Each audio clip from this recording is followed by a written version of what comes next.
Hey everyone, welcome back to Around the Emirates podcast with Sara Mousa, where I speak to guests from across the UAE about topics you want to hear about. Today I'm joined by a very special guest, Purva. Hello, Purva. Hello, Sarah. So nice to be here. So nice to have you. So I am super excited to speak to Purva today because this woman is an award-winning journalist and author. Oh, I'm blushing. Well, like it's one thing to win like one award in one space. You got multiple, and I just need to hear all about your story. I know that you've got at least 3 books that you've published, and you have so many, like it's a grocery list of all the things that you've done in terms of your career. Yes. So please tell me your story and how you got into the writing industry. Very, very interesting question, and a rather very long question because what I'm going to do is I'm going to skip some bits there. But yeah, I think I always knew that I would be writing. Even when I was a kid, I would just scribble these little notes on pieces of paper and I would slip them under the door, or I would actually leave little poetry pieces, the little fictional stories under my parents' pillow so that when they would wake up next morning, they would read it. So I guess I knew. And then, of course, I would write in my diary. And I think I wrote in my diary for 16 years. This is even when I didn't know how to spell. So I would just, write something like, I am sad because I did not eat a cookie. I am happy because mom made this for food today. So even when I didn't really know my spellings, I think I knew I wanted to write. So that's how the writing began. And of course, I think I was very fortunate that I happened to choose journalism as my profession. But before that, I did study accounting. So I was like, okay, fine, numbers is probably not for me. I think, yeah. So I was like, okay, I think I want to do a master's in mass communication. So I studied advertising and public relations and journalism. Then I also did my master's in English literature. This is when I started working, but I realized that I want to do something to do with stories. I just want to Hmm. spend the rest of my life telling stories. So I guess, yeah, I was very, very fortunate to do that. So initially started telling stories as a journalist. I did the whole drill of working with various newspapers, various magazines. I would go out and meet people, and I realized what a fun job. I'm meeting someone new every day. And in the process, I'm actually learning something new every day. So that happened. And then skip to now, I realized a couple of years ago that while I've been writing all this while for everyone, I want to now start writing for myself. And then I had just become an expat in Dubai and I had just moved from India. And I realized that, a lot of magazines and products here were catering to Indians, but there was nothing which was screaming, this is just for you. So I Hmm. launched my own magazine, which is called the Indian Trumpet. And in that, we celebrate the color, culture, and chaos of India. That happened. Then I was like, okay, I want to take it a step further. How can I further save stories? So I started writing books. And yes, 3 books now. And my journey, if I have to sum it up, it's all about saving stories. Now, whether I save stories through magazines, through newspapers, through books, or while having conversations like this, or I convert my stories into theatrical productions, or I convert my words into canvas prints. So for me, it was like, okay, if you don't want to read a book, maybe you want to watch a book come alive. So I started doing theater.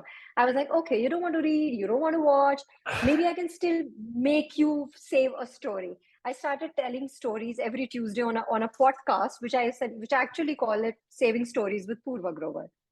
Then I started visiting schools. So I'm like really stubborn and short. I am going to save stories in any way possible. And then whoever would come to see me, I've converted words from my various books and stories into these little canvas prints. And I was like, okay, you have to take a story back with you now, whether you take it in any form you want, because now I've covered it all 360 degrees. So that's been my journey of writing for 17 years and counting. Okay. I'm breathing for you. I don't even know how you took a breath or even tried to. Okay, wow. Questions. Firstly, that is freaking phenomenal, and you should be Thank you. extremely proud of those accomplishments. My God, woman, you just don't stop. I love how you've persevered. I love your tenacity Thank to you. like not leave a single industry untouched. So, firstly, that's what I want to start there. Um, Thank you so much. no, I mean it's incredible, and I can imagine that you would have. I mean, you went from accounting to communications to kind of journalism. What would you say? I mean, I'm sure that you've are someone who like knocks down every hurdle, but what would you say has been your biggest challenge through all of this? Lots of challenges, but the good thing is that I don't think I regret any challenge. So if I was to divide my challenges, I'll divide it into two. One, because I'm a creative entrepreneur. So I've had my shares of challenges there. And the other, because I'm an author. Now, as an entrepreneur, I think my challenge has been to let go. I think I have been just, it's very, very important. I've realized now to delegate work. So I think that has been one of my biggest challenge, wanting to control everything. I think because the nature of industry that I'm in, you get obsessed over every comma and every full stop.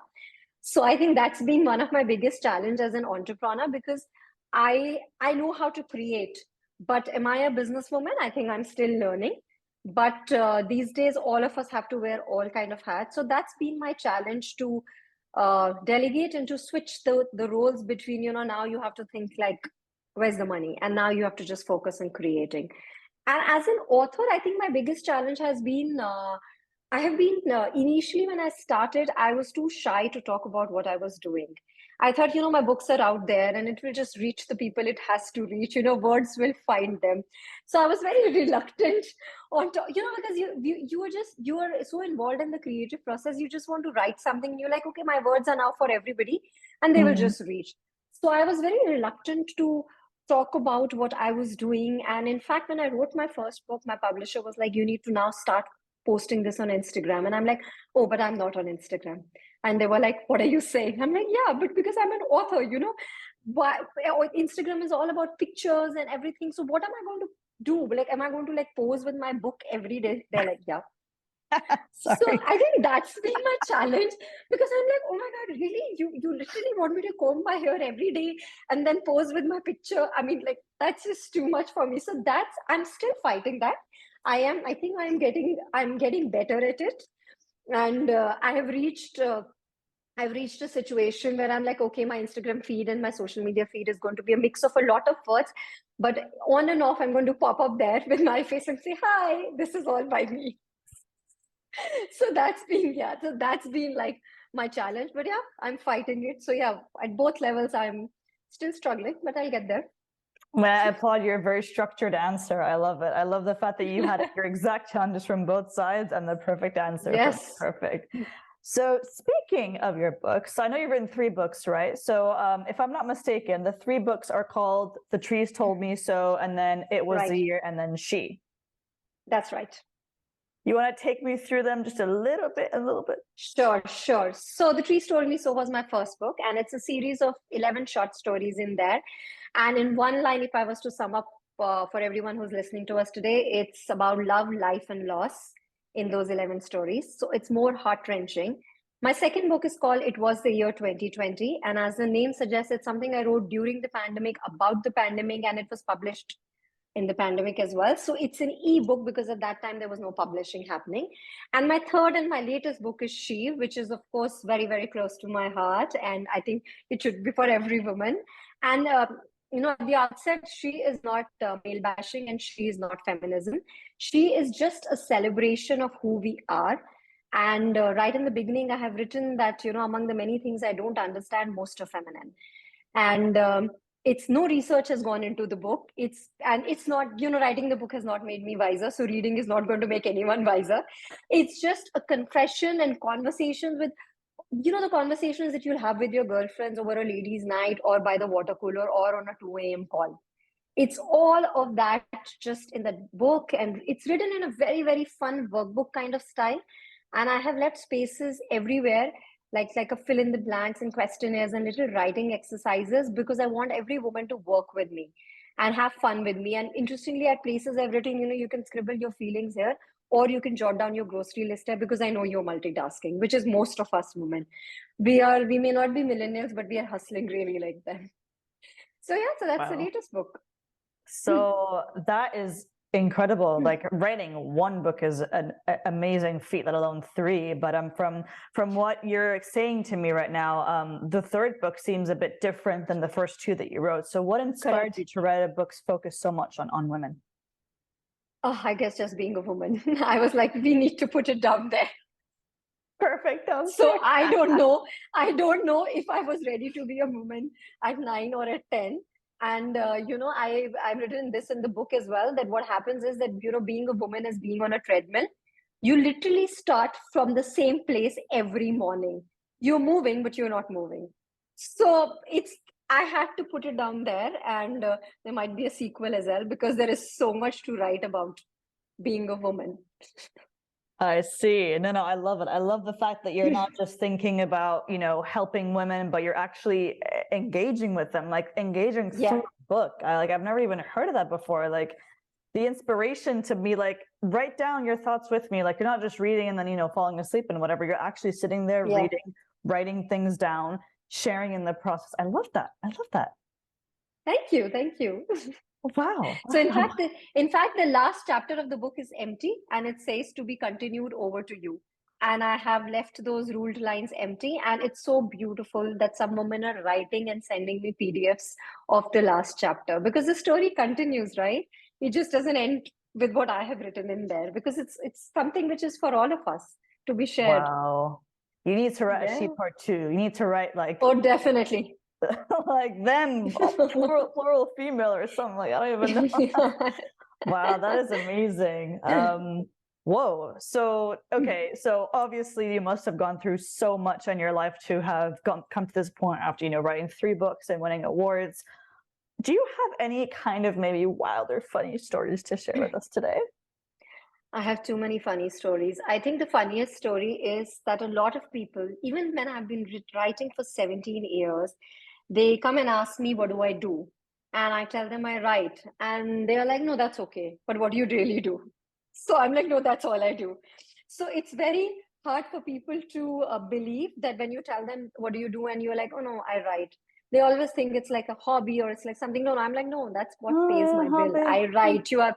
Yeah, so that's like the question that I still get asked. I mean, I don't know what I have to do to make people believe that that's exactly my job. That's what I do.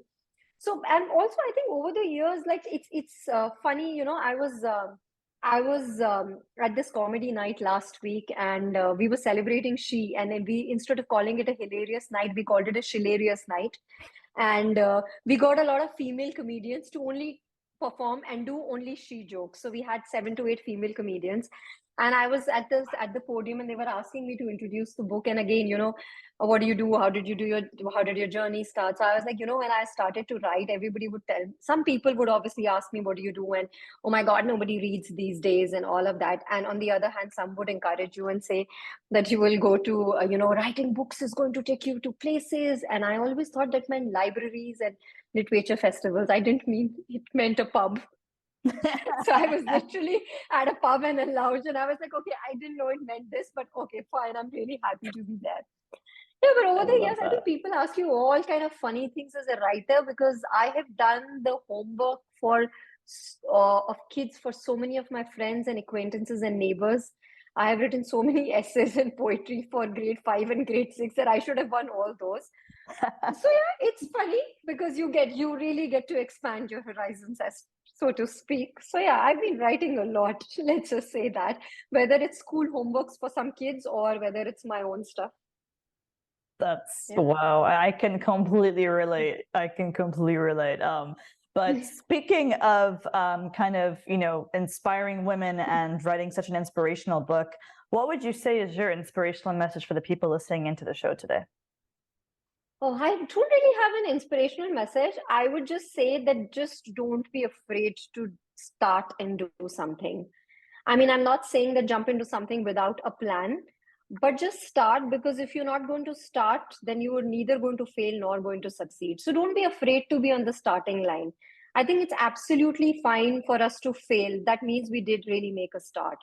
So that's what I've always done, that if you want to do something, just go for it, and it's better to fail than to regret. I mean, I'm 41, and I learned how to roller skate at 40, and I knew I could break my bones, but I would religiously, watch YouTube videos, and I'm like, no, I'm going to teach myself this. So just go for it, just do it, and then things will fall into place. And if your heart is in the right place, I think nothing can ever stop you.